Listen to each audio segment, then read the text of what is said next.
Mauricio, ¿cómo ves si arrancamos con esto de Televisa? Es que es increíble esto que les voy a comentar. La Corte, y esto ha sorprendido a todos porque lo hicieron de una manera secreta, privada, incluso la presidencia no sabía, hace unos días aprobó devolverle a Televisa, pagarle pues, 1.000 millones de pesos de la Secretaría de Hacienda. Que le pague este gobierno 1.000 millones de pesos. Esto porque hace unos días la Sala 2 de la Suprema Corte de Justicia de la Nación ordenó al gobierno mexicano devolver impuestos de Televisa. ¿Qué pasó hace 14 años, Mauricio? Hace 14 años vendió la hija Carmela Azcárraga Milmo, la hermana de Emilio Azcárraga Milmo, ¿no? El papá, el tigre Azcárraga. Sí, sí, Azcárraga ¿no? Grande, ¿no? Sí, la hermana. Vendió sus acciones, no sé cuántos miles de acciones, a no sé qué, ¿no? Entonces, en ese momento pagó impuestos por la venta de esas acciones. Pagó en aquel momento 390 y tantos millones de pesos. Y bueno, pues son impuestos bien creados finalmente, ¿no? O sea, tú vendes, tienes un ingreso y el ingreso, todo eso causa ISR. Hace 14 años. Y entonces la hija, la hermana de Emilio, más bien dicho, la hermana de Emilio Azcárraga Milmo, el tigre, la tía, pues, al actual Emilio Azcárraga Llán, que ya tiene sus 90 y tantos años, ya murió, pero bueno, inició un juicio para que le devolvieran los impuestos. Y 14 años después de que inició este juicio, digo, ya hasta la señora se murió, sale la Sala 2 de la Suprema Corte y vota a favor de que efectivamente le devuelvan los impuestos, pero actualizados con intereses, etcétera, etcétera, y obviamente a pesos del 2021, no son los mismos pesos del 1990 y tantos. Y la cantidad es abrumadora. 1.000 millones de pesos es lo que le ha ordenado la Suprema Corte que le pague Obrador a Televisa. O sea, eso es increíble.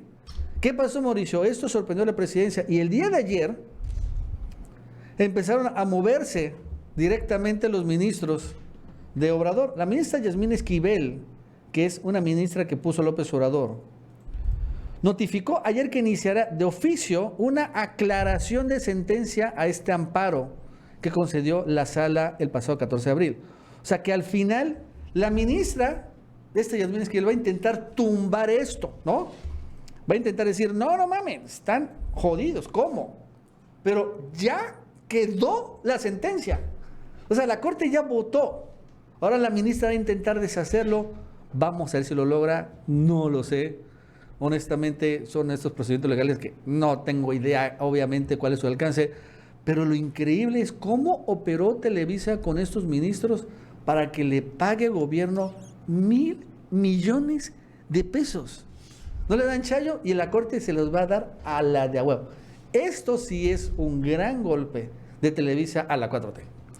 Sí, del grupo Televisa, porque pues sí, igual y yo no sé, no recuerdo, puede ser que estas acciones se las haya vendido a Emilio Azcárraga Llán, porque acuérdate que cuando él se adueña ya del negocio de Televisa, él empieza a sacar a toda la parentela, empieza a quedarse con las acciones y empieza a adueñarse realmente él de Televisa, empieza a romper todos estos acuerdos que tenía su papá pues, con sus parientes, ¿no? Amigos y parientes en general, a todos los desplazó Emilio Azcárraga. Yo no sé si tenga que ver con esta operación, porque como dices tú, ya tiene 14 años, ya tiene un buen de tiempo que sucedió todo esto, y bueno, sí, con los recargos se llega a estos 1.000 millones de pesos, lo que va o lo que trató de hacer la presidencia de la República, que es también lo que refiere la nota, un poco antes de que saliera el fallo, porque pues se enteraron ya al final. Ellos empezaron a enviar cabilderos para informar a los ministros de la Corte, pues el golpe a el boquete financiero que se va a abrir, porque no es una cantidad menor. Incluso para el gobierno, que maneja miles de millones de pesos, sigue siendo una cantidad muy importante, y es presupuesto que ya se tenía asignado destinado para otras cosas y ahora se tiene que destinar, de acuerdo a lo que dice la Corte, a pagar o a regresar estos intereses estos impuestos, perdón, con intereses, con los intereses que se han acumulado en estos últimos 14 años. Es increíble, la verdad, esta decisión. Pero también lo que demuestra y lo que deja ver es que, bueno, en la Suprema Corte de Justicia y en general en el Poder Judicial, porque yo entiendo que esto fue ascendiendo también, primero pasa por los jueces, luego por los tribunales, luego la segunda instancia, tercera instancia, etcétera, hasta que llega a la Corte. O sea, hablamos de todo un sistema del Poder Judicial que al final de cuentas también pues está muy involucrado y se somete a estos grupos de poder, a estos intereses económicos, y no nada más es la política, sino también son este tipo de decisiones. Ahorita afecta directamente al gobierno federal, pero también entre particulares, ahí se dan con todo y pues para quedarse con los negocios millonarios, utilizan las influencias, utilizan a los despachos de abogados que conocen y que tienen acuerdos con los jueces, con los magistrados, con los ministros, con todo el mundo ahí en el Poder Judicial y sacan las decisiones a su favor. Que eso es lo que está tratando de hacer el presidente de la Corte, Arturo Saldívar, limpiar al Poder Judicial de esta influencia que reciben de todos estos grupos de poder. Él ya lo ha dicho abiertamente, es parte del proceso. Y yo no sé qué tanto tenga que ver esto que estamos hablando justamente con esta situación, pero bueno, pues sí, el caso es que la decisión no es menor, son mil millones de pesos. Y bueno, pues ahora el gobierno tendrá que acatar, si no se puede echar para atrás. Es que es increíble, o sea, increíble. Es que influencia de Televisa con los ministros de la Corte. Y qué papelón, o sea, y aparte de devolver impuestos, y este gobierno lo que está intentando es precisamente que paguen los impuestos los multimillonarios. La pregunta es, ¿cuántos más casos no van a acabar así? Que también, ahorita supongo ya llevan años, y como una especie de retaliación de la Corte, finalmente vaya y obligue al gobierno a devolver impuestos. Algo que no dudo odia y detesta López Obrador. Y nada más para ponerlo en contexto, Mauricio, o sea, con Peña Nieto, ¿cuánto recibió Televisa con Peña Nieto? Como 8,000 millones de pesos, Mauricio. Entonces, en todo el sexenio. Entonces, ahorita es como si Obrador le pagara el chayote de todo un año al nivel de Peña Nieto a Televisa. 1,000 millones de pesos. Obligado. Y sí, sacándole de algún lado. Bueno, antes de seguir, les recordamos que se suscriban, denle like, Mauricio. Vámonos rápidamente, igual a otro tema, hablando ya, pues ya que estamos hablando de este tema de acuerdos reparatorios. También hay un problema, ¿no? ¿Te acuerdas de ese personaje, Alonso Ancira? Sí, ¿cómo no? Este señor, el dueño de AMSA, de Altos Hornos de México, que, bueno, fue buscado precisamente por este escándalo de la planta chatarra. Fue detenido en España, vivió una especie de exilio o detención dorada, la verdad es que estaba así súper chingón, hasta que el gobierno mexicano ya lo extraditó a España, aquí a México. Lo metieron a la cárcel y él dijo, bueno, ¿sabes qué? ¿Cómo hago para sacar de la cárcel? No, pues tienes que devolver el dinero. Y él se comprometió a devolver el dinero a Alonso Ancira.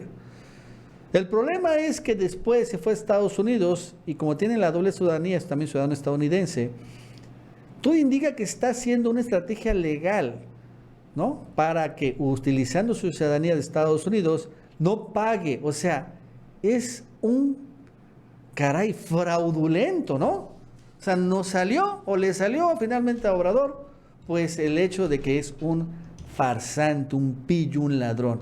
Y ahora, a pesar de que él podía ir a la cárcel todavía, dijo que no va a pagar o se está haciendo pato y que al final, ¿no?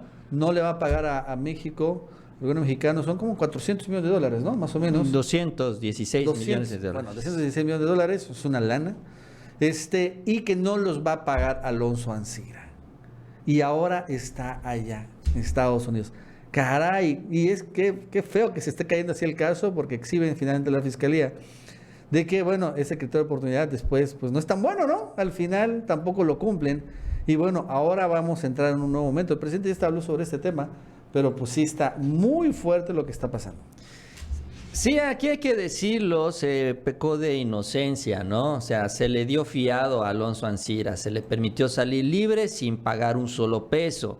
Porque si él siguiera encerrado, si él estuviera ahí tras las rejas, si él estuviera ahí metido en estas cuatro paredes, claro que él hubiera cumplido con todos los compromisos hasta por adelantado. Hubiera hecho el esfuerzo también, porque el dinero lo tiene, también es poseedor de una gran riqueza, de liquidar también este pendiente o esto que recibió del gobierno de México, de todos los mexicanos. Pero como está libre, ahora pues está él empezando a aplicar todo tipo de estrategias.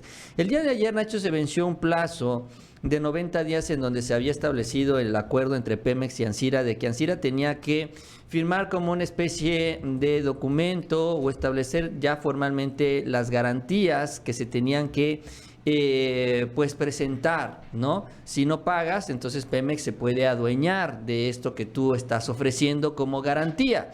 Y además se tenía que crear un fideicomiso, donde entiendo yo también se iba a hacer todo el movimiento financiero, porque la idea original de todo esto es que Alonso Ansira le iba a vender sus acciones a los accionistas que están ahí en Altos Hornos de México, que ya habían conseguido también inversionistas, y con ese dinero que iba a recibir se iba a empezar a pagar también estos pendientes. Esa era la estrategia, o eso fue lo que se acordó. Para eso se estableció este fideicomiso, para que el dinero estuviera ahí y nadie se lo llevara y no estuviera en manos realmente de nadie, sino todo terminara ya a disposición de Pemex. Lo que se tenía que hacer el día de ayer, hasta donde tengo entendido, es que se tenía que ya validar bien este fideicomiso con las firmas de Ansira, con las garantías y todo de acuerdo a lo que se había pactado. Esto no sucedió y entonces pues empieza Pemex a decir, oye, es que Ansira pues ya no quiere seguir o respetar este acuerdo. Incluso el acuerdo se dio a conocer el día de ayer por parte de la Fiscalía General de la República, y entonces pues ahora, ¿qué es lo que vamos a hacer? ¿No? La idea aquí de todo esto es que Pemex puede ir con el juez y decirle, oye juez, ¿sabes qué? Ansira no respetó el acuerdo, quiero que reactives la orden de aprehensión. Entiendo que ayer se le avisó al juez, y se le avisó al juez de que no quiere respetar, en el entendido de que el juez puede llamarle la atención a Ansira y decirle, maestro, si no lo quieres hacer, entonces te voy a reactivar el proceso penal. Porque ya Pemex hizo la notificación. Aparece el abogado de Ansira y él asegura que dice que Ansira quiere pagar, que claro que no es cierto, que él no quiere deshacerse de este compromiso. Bueno, esa es la historia del abogado. Y dice que Pemex está queriendo presionar con un método fiscal o financiero que no había sido establecido y acordado por ambas partes. Y ahí empieza ya estrategia dilatoria, que es la que justamente se le acusa a Alonso Ansira. Pero pues el pecado original es este, ¿no? Yo creo que al final Ansira no se le debió haber permitido estar en libertad hasta que no pagara la cantidad que él había acordado resarcir a Petróleos Mexicanos, que es este excedente que él recibió por la venta de agronitrogenados, porque al final de cuentas también estamos hablando de un empresario que está señalado de corrupto, de mañoso, de ladrón, de tramposo, y que pues ahora resulta que vas a confiar en él, pues se está comportando como realmente lo vemos o se ve, como un empresario de esta calaña que ahora está viendo cómo se zafa este compromiso, que no es poca cosa, 216 millones de dólares. Es un pillo y ladrón, ¿no? La verdad es que, y sí, finalmente un fraude.